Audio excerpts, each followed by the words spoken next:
Good morning and thank you for tuning in. This is Walter Mithkite reporting for GNN, the Gielinor News Network. Over this week, some adventurers have found themselves being able to afford a yacht for their clan to party in, if only one of them had the skills to captain it. What has created this windfall for those adventurers? Well, amascut has announced a partnership with JAGEX, the Justice Administration and Governors of Exchange. Our very own Kim Jamer has the details. Thanks, Walter. This proposed partnership will be rolling out this summer and aims to do two things. The first goal, set by amascut, is to increase the foot traffic rolling through her tomb. She feeds up the adventurers that die in there, so she's been starving relative to when she first opened the tombs up to adventurers in the first place. She aims to increase traffic by making some quality of life changes and increasing the value of the Lightmare and Osmotum Fang items that adventurers can receive should they be lucky enough to be able to loot Osmotum sarcophagus.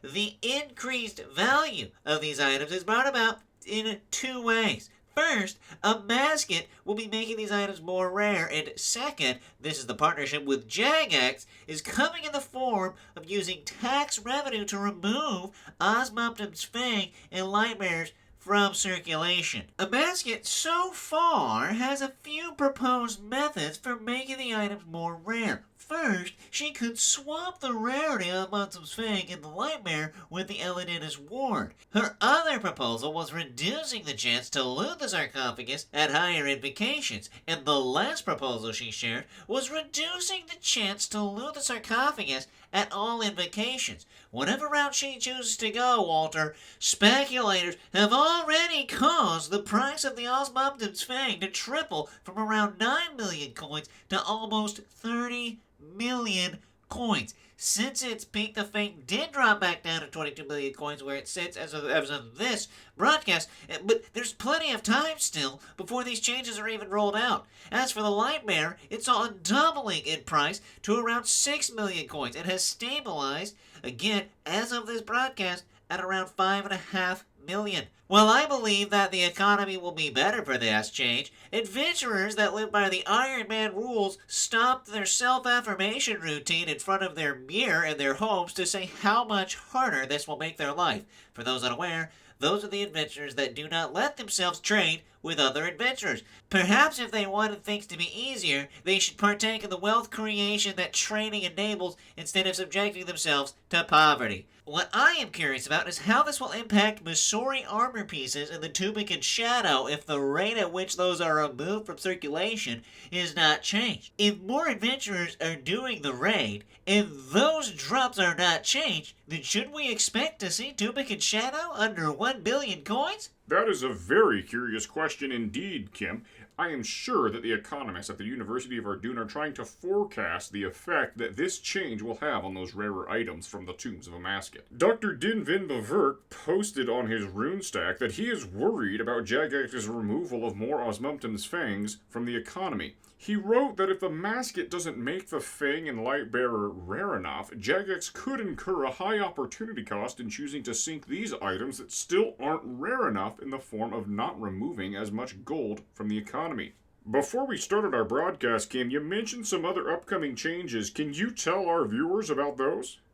Absolutely. Since they are already involved in making changes to the economy via the Tombs of Amascut, JAGEX decided that they would use this opportunity to make some sweeping changes to the entire Gielinorian economy. Coming this summer, adventurers can expect to receive much less resources from monsters as JAGEX is reducing the legal limit of various goods that monsters are allowed to carry on them. One item of note is the Torstal Seed, as it was mentioned specifically by JAGEX.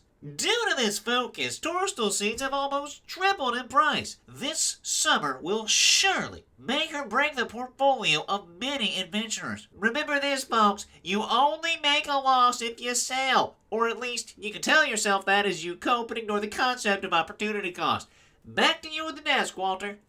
Thank you, Kim. While those changes are lined up for the summer, JAGEX did make some changes that are rolling out today with the Bank of Gielinor clerks. At the Grand Exchange window, the clerks will now enable their clients to modify offers more quickly. Offers can also be repeated at the Grand Exchange more quickly, as clerks now have an option to automatically set up previous offers. In other news, skilled lumberjacks have been pleasantly surprised by gout tubers appearing more frequently. When we asked how they found out about this, they mentioned that they had a message from Mercalli on their comm orb letting them know that Tai Bwo Wannai village started fertilizing the soil surrounding their village. Curious about this change, we reached out to Mercalli for comment. He sent us the following voice recording. The days are over for no one staying at the Tai Bwo Wannai Hotel and Resort. We are trying to bring the adventurers back. Being that they fetch a high price of over 500,000 coins on the Grand Exchange, we figure that the adventurers will make their way out to hunt for gout tubers if they were more common. So, I headed over to Osrs, bought some fertilizer, and those gout tubers are shooting out of the ground. If the spiders and snakes kept you away in the past, the adventurers more skilled with the axe also happen to be more skilled with their battle axe as well. So, simply cower in fear behind them as they clear out those pests. Speaking of pests, my neighboring tribesmen and brutal victims that ambushed the visitors, sadly, are still present. Simply avoid eye contact and make your way to the other side of the village. I tell ya, it is worth it. Come for the money to be made hunting the gout tubers and stay for our exquisite Karamwan buffet. You cannot get such a delicacy at the Paramaya Inn in Shiloh Village. I'll see you all very soon. Good for him. I am always glad to see native people finding their place in the market. For a while, our geopolitical analyst was worried that the Verakian colonialist gangs of Brimhaven, the Black Arm and Phoenix gangs, would attempt to colonize southern Karamja. However, it appears that the Tai Bwo Wannai village is generating enough economic activity to deter itself from the would-be colonialists. I'll be right back after this word from our sponsor and producer, Weave. Hello, folks. I wanted to personally thank you for tuning into the broadcast. I'm still out in Gielinor collecting loot to chuck on the Grand Exchange. Currently, my clan has a Boss of the Week challenge running for Zulrah, so I'm out here killing the old money snake myself. I was hoping that Chad guy would be around, but I think I saw him doing hunter rumors. In any case, this broadcast only happens each week because of the support from viewers like you that leave comments, like, and subscribe to this broadcast. Thank you again for that support. Back to you at the desk, Walter. Thank you, Weave. He should be excited because it seems that we were able to locate Chad, and he would actually like to make a public service announcement. What is it you would like to share, Chad? Yeah, bro. So, I've been out here hunting all sorts of stuff. I'm catching chinchompas, which don't run away when I drop them anymore. It's kind of weird, but, at least they aren't exploding, right? Anyways, I'm catching cabbits, moss, lizards, you name it, brother. And for weeks, I was going to the bank to withdraw meat from my meat pouch. Phrasing, am I right? No, but I was going to the bank to grab my meat. Oh, I am so sorry. Right, Chad. You can do this, bruh. I was going to the bank to withdraw from my meat pouch, but today I forgot and I ended up on the top floor of the Hunters Guild at the Roost. I was pretty frustrated and I didn't want to go take the ladder down because today was day at the gym, so I was worried my legs would give out and I'd fall. So because of that whole deal, while I was on the top floor of the Roost, I decided to try taking out my meat. Sorry, I withdrew my meat from the meat pouch. And it worked! Guys, you gotta try this. It saves me so much time. While he was talking, I was sure we were going to have to cut several times, but our lawyer kept giving us the thumbs up. Talk about walking right up to the line. You know who else goes right up to the line? Ditter Bitter. As the heel of Deadman Mode Allstars, Ditter Bitter is no stranger to controversy. The latest controversy is interesting. A yellow card issued for using his comm orb to locate other competitors in order to gank them. One might ask what the penalty for obtaining a yellow card is. Well, nothing. At least, not until you get 3 of them, at which point the competitor loses 1 food in the finals.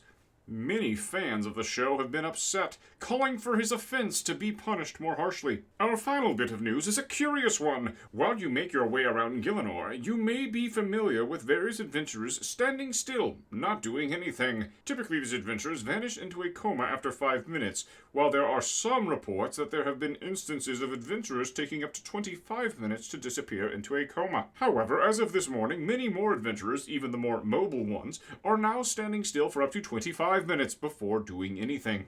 This appears to be due to the following setting on their comm orbs, shown on the screen now. These are peculiar times indeed, my fellow Gielinorians. That story wraps up our broadcast this morning. Thank you for tuning in. This has been Walter Mithkite for GNN, signing off.